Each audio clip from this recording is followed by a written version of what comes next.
फिर उस बेटे के नाम पे रोते मिलोगे, हाय इस बेटे को पैदा हुए होकर के मैंने पैदा होते ही इसको मार क्यों नहीं डाला, गला घोंट के मार देती तो कम से कम आज ये दिन तो नहीं देखना पड़ता। तब फिर पंचेंद्रिय की जीव की हत्या का भाव करके फिर पाप कमाओगे, फिर कष्ट भोगोगे। इसलिए ऐसे कारण खड़े मत करो जिससे कालांतर में कष्ट होता हो, भविष्य में जाकर के स्वयं को उस पीड़ा का भोगन करना पड़े। ऐसे कारण खड़े मत करो, क्योंकि कारण खड़ा होगा तो कार्य संपन्न कराएगा वो। मैंने बोला निमित्त वही होता है जो उपादान को प्रभावित करता है, तो कारण वही होगा। अगर कारण बन गया तो कारण आपके उपादान को नियम से परेशान करेगा, फिर कुछ नहीं कर पाओ। इसलिए वहां जितने योद्धा थे सब जब देखा राम को मिल गए, लक्ष्मण को मिल गई, भरत को मिल गई, अब अपनी दाल गलने वाली नहीं है। सभी ने अपनी नीचा मुख करते हुए और अपने आप को हीन समझते हुए कि ये ही सृष्टि पर पृथ्वी पर वीर पुरुष हैं, हम लोग तो कातर पुरुष के समान कुछ भी नहीं कर पाए। वो धनुष को जिनके सामने हम जाने में कतरा रहे थे, जाने में भय खा रहे थे, ऐसे उस धनुष के ऊपर इन वीर पुरुषों ने तुरंत ही अटनी को चढ़ा करके अपनी योग्यता का प्रदर्शन किया, और प्रदर्शन करके जो योग्य थे, जो योग्यता रखते थे, उन्होंने अपनी अपनी योग्यता के अनुसार प्राप्त किया। हम योग्य नहीं थे, इसलिए नीची मुंडी कर करके और कुछ तो उन राम लक्ष्मण भरत की वाहवाही करते हुए उनको कुछ, आप लोग भी करते हो ना, जब किसी को कुछ अच्छा मिल जाता है तो उसको अप्रिशिएट करते हो, बधाई देते हो उसको। तो ऐसे सब लोगों ने उनको बधाई, कुछ ने बधाई दी, कुछ ने द्वेष भाव रखते हुए, और सभी लोग अपने अपने नगर को प्रस्थान कर गए। यहाँ पर स्वयंवर पूर्ण होकर और जो भी भावर आदि होती हैं, क्या गा रहे थे कल, योग सागर जी गा रहे थे हमारे कल कि हरे हरे बास, अरे आज हमारे साहुला जो तो आए नहीं, इसलिए तो वो निकल नहीं रहा। हरे बास मंडप छाए, सिया जी को राम बिहाने आए। तो मंडप सज गए और वहाँ पर हरे हरे बासों के मंडप, उनमें तोरण बन गए, उनमें पुष्प मालाएं लटक गईं। ऐसे सुंदर मंडपों में और उनका 7 फेरे रूप पूर्ण विवाह संपन्न हुआ। विवाह उपरांत राजा दशरथ अपने सारे परिवार, सारी सेना और सारे दल बल के साथ पुनः अपनी अयोध्या नगरी की तरफ वापस गए। जैसे ही सभी नगर जनों ने उनके आगमन का समाचार और नवविवाहित सीता और मनोवती और कनक सुंदरी आदि आदि कन्याओं का प्रथम आगमन नगर में जाना, सभी पूरा नगर नवीन दुल्हन की तरह पूरा नगर, पूरी अयोध्या नगरी को सजा दिया गया। पग पग पर जहाँ तोरण द्वार बंधे हुए थे, पग पग पर जहाँ सुगंधित नाना प्रकार के पुष्पों की मालाएं लटक रही थीं, सारी गलियों को, सारी नगर को स्वच्छ कर दिया गया।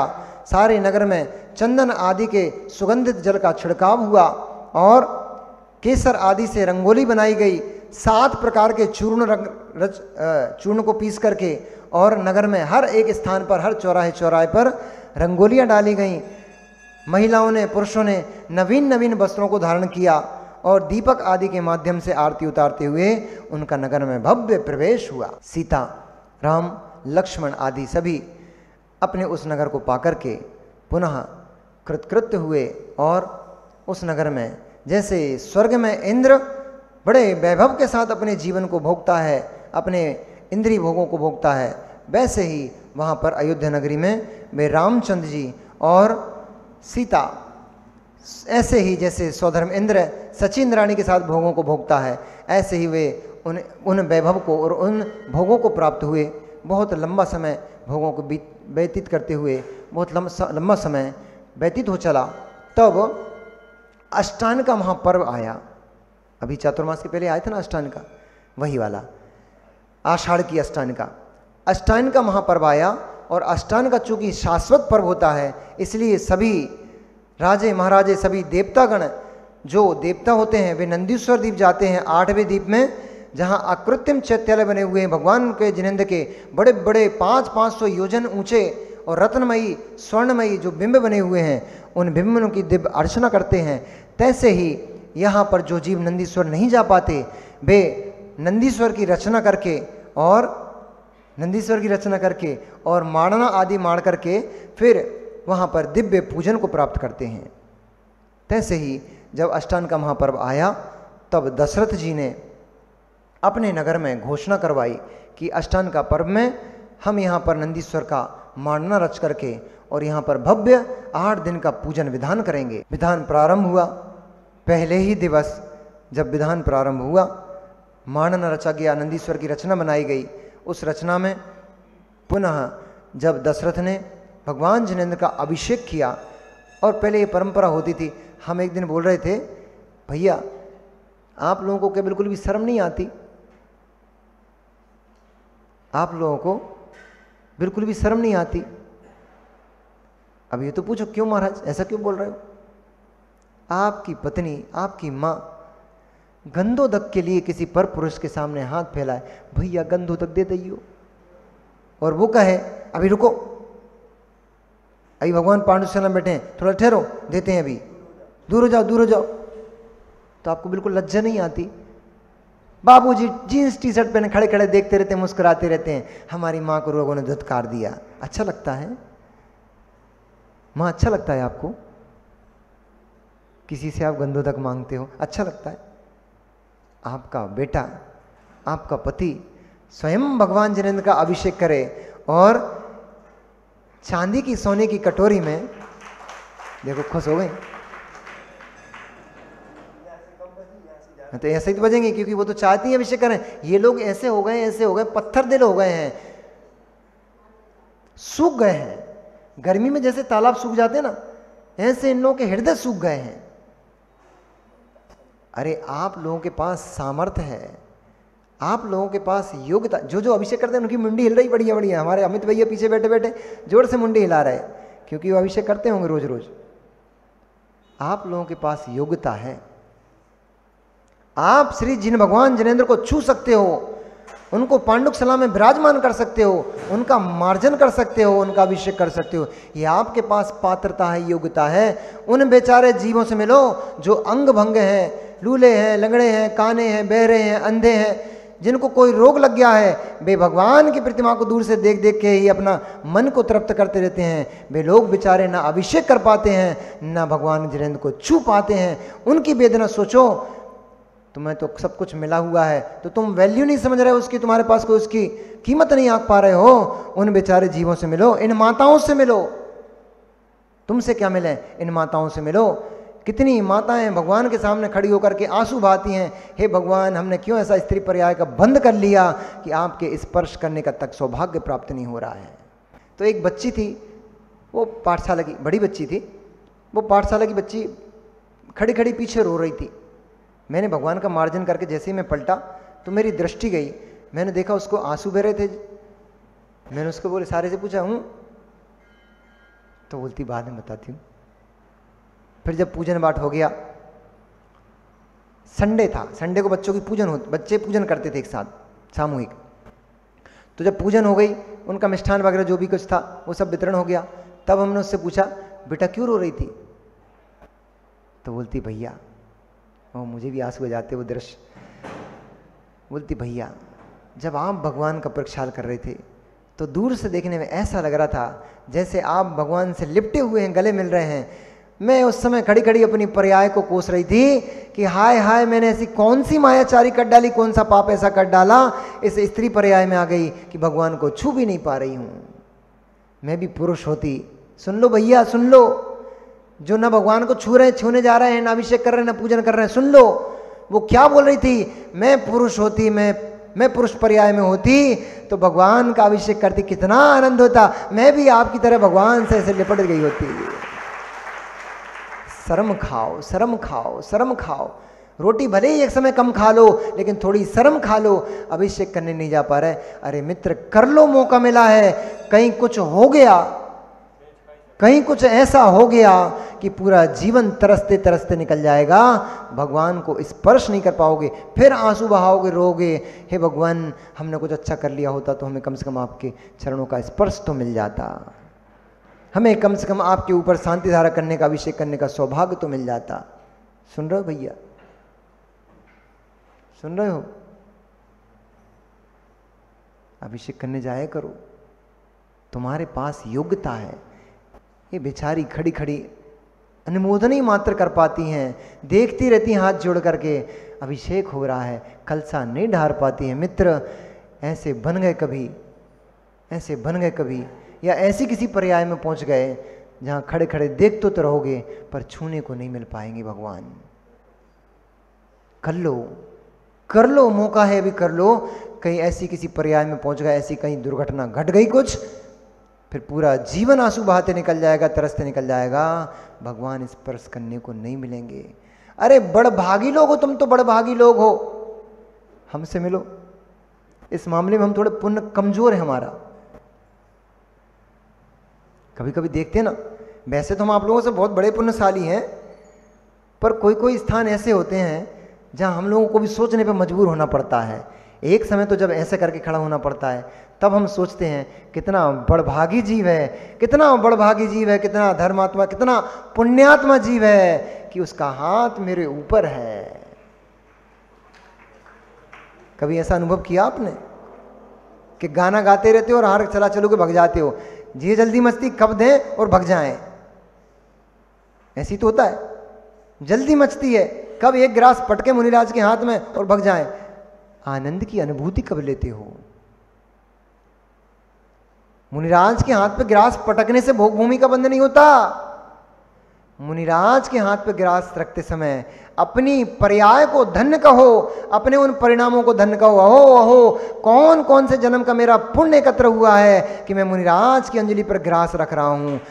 ये अनुभूति भोग भूमि पहुंचाती है। तो आपको तो लगता है भैया हमें तो जल्दी से एक चम्मच दाल पटकी, जे पकड़ो तुम्हारी कटोरी, हम जे जा रहे हैं, घर में बहुत सारे काम पड़े। ऐसे भोग भूमि मिलेगी क्या? ऐसे पुण्य का बंध होगा क्या? अनुभूति तो लिया करो, अपनी पर्याय को धन्य कहा तो करो। उस समय मेरी पर्याय कितनी महान है। हम तो सोचते हैं खड़े खड़े, इस जीव की पर्याय कितनी महान है, कितनी उत्कृष्ट है कि मैं नीचे हाथ करके खड़ा हुआ हूं और इसका हाथ मेरे ऊपर है, मैं ग्रहण कर रहा हूं, ये दान कर रहा है।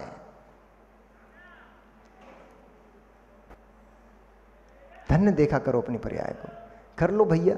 समय है, समय बीत गया फिर कुछ नहीं मिल पाएगा। गणधर परमेष्ठी भगवान के एकदम नीचे बैठते हैं, परंतु भगवान को स्पर्श नहीं कर पाते हैं। आप लोगों को मौका मिला है भगवान के जिन्हें में स्पर्श करने का, आप कर नहीं रहे हो, फिर तरसते रह जाओगे, फिर तरसते रह जाओगे। कर लो, क्योंकि ऐसा कारण तैयार कर लोगे। पुनः चलते हैं कार्य कारण भाव पे। ऐसा कारण तैयार कर लोगे तो कार्य भविष्य में कालांतर में बहुत सुंदर दिखाई देगा, देव के रूप में दिखाई देगा, देवियों के रूप में दिखाई देगा, नार की त्रियंश के रूप में दिखाई नहीं देगा। आज नहीं कर पाए, पर्याय बिगड़ ली, कारण खराब कर लिया, तो कार्य नरक त्रियंश के रूप में दिखाई देगा। आज का कार्य कारण सुधार लिया तो भविष्य का कार्य देव के रूप में, देवी के रूप में दिखाई देगा। और वही फिर क्रम क्रम से बढ़ते बढ़ते परमात्मा के रूप में दिखाई देगा। कारण को ठीक कर लो, कार्य अपने आप ठीक हो जाएगा। तो अष्टांग का महापूजा में वे दशरथ कारण को सुधार रहे थे, कारण को सुधार रहे थे, भगवान जनक की अष्टद्रव्य से महापूजा कर रहे थे। तो मैं कह रहा था, अब अगर आपको शर्म आने लग गई हो थोड़ी बहुत, या आने लग जाए, और अपनी माताओं की, अपनी बहनों की, अपनी बेटियों की ये दुर्दशा आपसे देखते ना बने, तो अब भगवान का अभिषेक स्वयं करना, स्वयं एक पात्र में भगवान का गंधोदक निकालना और ला करके अपनी पत्नी, अपनी बच्ची, अपनी बेटियों को अपने हाथ से गंधोदक देना, लगाना कि बेटी ले, मैं अपने हाथों से भगवान का अभिषेक करके तेरे लिए गंधोदक लाया हूँ। बेटी भी कम से कम बहुमान करेगी, मेरा पिता, मेरा पता कितना अच्छा काम करता है, हमारे लिए गंधोदक लेकर आता है। ये परंपरा थी पहले। राजा जनक, राजा दशरथ ने भगवान जिनेंद्र का जब महामस्तक अभिषेक किया, भव्य दिव्य पूजन की, और सभी रानियों के लिए सुंदर सुंदर कन्याओं के द्वारा गंधोदक पहुंचाया, तरुणी स्त्रियों के द्वारा गंधोदक पहुंचाया, पर अपनी प्रिय प्रिय रानी सुप्रभा के लिए कन्याओं के हाथ से नहीं, उसने कंचुकी के हाथ से गंधोदक पहुंचाया। अब भी सुंदर सुंदर कन्याएं युवा थी, तरुणी स्त्रियां थीं। वे दौड़ दौड़ कर फटाफट रानियों के पास पहुंच गईं और जाकर के उन्होंने रानियों को गंधोदक दिया। सभी रानियों को जब गंधोदक मिल गया, सुप्रभा को गंधोदक नहीं मिला, क्योंकि कंचुकी वृद्ध था, धीरे धीरे आ रहा था, इसलिए कंचुकी गंधोदक लेकर नहीं पहुंच पाया। जब नहीं पहुंच पाया तो इतना कहाँ सोना सहन होता भैया, महारानी है वो भी पट्टमही सी और राजा की प्रिय, इतना होने पर उसको लगा ये दशरथ राजा मेरे प्रिय पति ने मेरा तिरस्कार किया है, मेरा अपमान किया है कि सारी महारानियों को तो उसने गंधोदक पहुंचाया, मुझे गंधोदक नहीं पहुंचाया।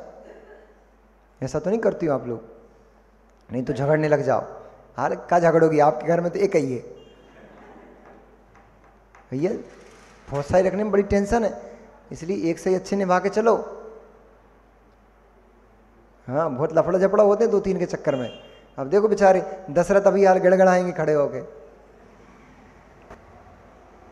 इतनी क्रुद्ध हो गई, हाय मचाने लग गई, हाय तौबा करने लग गई, आंसू बहाने लग गई, जोर जोर से गला फाड़ फाड़ कर रोने लग गई, हाय हाय मेरे पति ने मेरा तिरस्कार कर दिया, मेरे पति मुझे भूल गया है, मुझे छोड़ दिया है, अपनी सारी महारानियों के लिए गंधोदक पहुंचाया, मुझे ही छोड़ गया। मैंने ऐसा कौन सा अपराध कर लिया, कौन सा पाप कर लिया जो तुम्हारे वात्सल्य तुम्हारे प्रेम की मैं पात्र नहीं बची। अब ऐसा मैंने आपके साथ कौन सा छल किया है जिसके कारण से आपने मेरा ये पराभव किया है, आपने मुझे ऐसा दंड दिया है। भंडारी से कहती है, अब गुस्सा इतना बढ़ गया, पारा इतना गर्म हो गया, इतना चढ़ गया पारा कि भंडारी से कहते हैं, भंडारी मुझे तू तो थोड़ा सा जहर ला के दे दे, मेरी तो पर्याय नष्ट करने का मन कर रहा है। ऐसी पर्याय से क्या प्रयोजन कि पति गंधोदक भी ला कर ना देता हो, ऐसी पर्याय से क्या प्रयोजन। तुम लोग पुड़िया नहीं मंगाना, नहीं तो तुम लोग पुड़िया मंगाने लग जाओ। भैया इनके चक्कर में अपन क्यों मरें, अपन तो अपना धर्म करेंगे, ये सुधर जाएंगे तो ठीक, थोड़ी बहुत लाज शर्म होगी तो कल से गंधोदक ला के देंगे, और बिल्कुल ही नहीं बची होगी, आप कुछ नहीं कर सकते हैं, अब कुछ नहीं हो सकता है, इतने कह सकते हैं, इससे ज़्यादा तो हम भी नहीं कह सकते। थोड़ी बहुत शर्म संकोच होगी तो इतने में सुधर जाएंगे। वो बिल्कुल ही बेच खाई होगी तो अब क्या कर सकते। भंडारी भी बड़ा समझदार, भंडारी ने ये भी नहीं पूछा कि महारानी जी जहर की पुड़िया क्या करना है आपको। वो चला तो वो गया और शीघ्र ही विष, एक पात्र में विष लेकर आ गया, उधर से वो विष लेकर आ गया, इधर से राजा दशरथ चले आए और अपनी प्रिय रानी सुप्रभा के आंखों में आंसू, और वो सुप्रभा पड़ी थी। अब ये लोग जैसे गुस्सा होती तो क्या करती हैं, देखो हमें तो शास्त्रों से सब पता लग जाता है कि आप लोग क्या करते हो। ये लोग गुस्सा हो जाती, सबसे पहला काम आंसू बहाना, दूसरा काम बिस्तर पे पड़ जाना, सारे काम पड़े रहेंगे। रोटी की कनक उसनी रखी हुई है, सब्जी गैस पे चढ़ी हुई है, और जिज्जी हमारी कहाँ पड़ी, बिस्तर पे पड़ी है, धनुष आकार। ये भी लिखा है उसमें कैसे पड़ी थी, धनुष आकार, टेढ़ी ताड़ी होके बिस्तर पे पड़ी। पतिदेव जैसे ही आए, उन्होंने आकर देखा, देखो सब मुस्कुरा रही हैं, हम तो ऐसे ही तो करते हैं हम लोग। तो राजा दशरथ जैसे ही महल में प्रवेश किए, कहीं नहीं गए, सीधे अपनी प्रिय सुप्रभा के पास गए और जाकर देखा। अब छेड़छाड़ तो करते ही पतिदेव अपनी पत्नियों से, अरे अब भी तो ये 10:05 पे थी। चलो यार, तो जैसे ही उसने अपनी पत्नी को रुष्ट देखा, तुरंत उन्होंने कहा, हे प्रिय, हे प्रिय, क्या ऐसा हो गया है, मुझसे कोई अपराध हो गया है, मैंने कोई गलती की है क्या जो तुम इस प्रकार से विलाप करती हो, अश्रुधारा बहा रही हो, या किसी दुष्ट अनुचर सेवक या सेवक ने तुम्हारी आज्ञा का उल्लंघन किया, मुझे बताओ, अभी मैं उसको दंडित करता हूं। तो क्या करती इस समय, बोली थोड़ी, और मुंह घुमाया और दूसरी तरफ मुंह करके, और राजा इस तरफ खड़े, वो दूसरी तरफ मुंह करके खड़ी हो गई। फिर राजा ने अपने दोनों घुटनों को टेका। अब क्या करने वाले हैं, कल बताते भैया। बड़ी पुरुषों की बड़ी दुर्दशा है, देवी रूठ जाए फिर तो बेचारों की बड़ी दुर्दशा हो जाती है। कल देखो, जिसकी आवाज़ों पर लोग कांपते हैं, ऐसे दशरथ घुटने टेके याचना कर रहे हैं। अब क्या कह रहे हैं, कल बताएंगे। नमो रियंताड़म, नमो सिद्धाणम, नमो आयरियाणम, नमो वज्रायणम, नमो लोहिसपिसाहुणम।